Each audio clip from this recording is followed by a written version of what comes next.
भगवान को कभी हम तर्क के द्वारा नहीं जान सकते, क्योंकि तर्क हमारी बुद्धि की उपज है और हमारी बुद्धि की एक सीमा है। और हमारी बुद्धि को जो बल और पावर देता है वह हमारा आत्मस्वरूप है, जो भगवान का अंश है। तो बुद्धि उसका अनुभव कैसे कर सकती है? बुद्धि जिससे खुद पावर प्राप्त कर रही है, कर ही नहीं सकती। यही बात है कि राम अतर्क बुद्धिमन बानी, कि भगवान का अनुभव कभी भी बुद्धि और तर्क के द्वारा नहीं किया जा सकता, केवल तर्क और ज्ञान के द्वारा अज्ञान को गिरा दिया जाता है।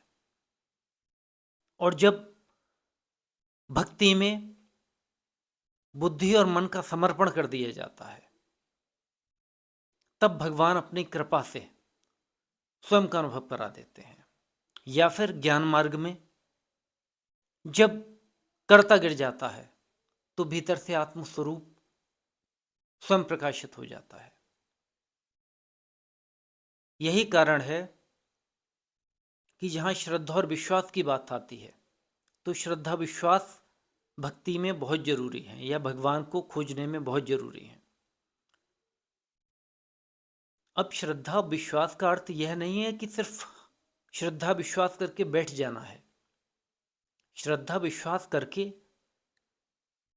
भगवान में तन्मयता बढ़ाने पे तब कहीं जाके भगवत प्राप्ति या भगवान की अनुभूति की जा सकती है।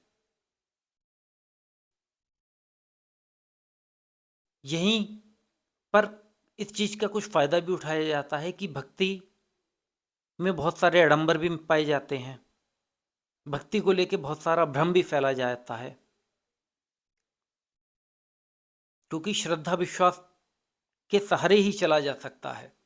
और जितना सही मार्ग है उतना इससे ज़्यादा भ्रम फैला हुआ है, इसीलिए सही चलने वाले लोग भी बहुत ज़्यादा कंफ्यूज हो जाते हैं।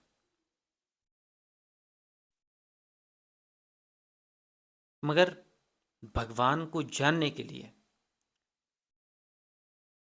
बुद्धि बिल्कुल नाकाफी है।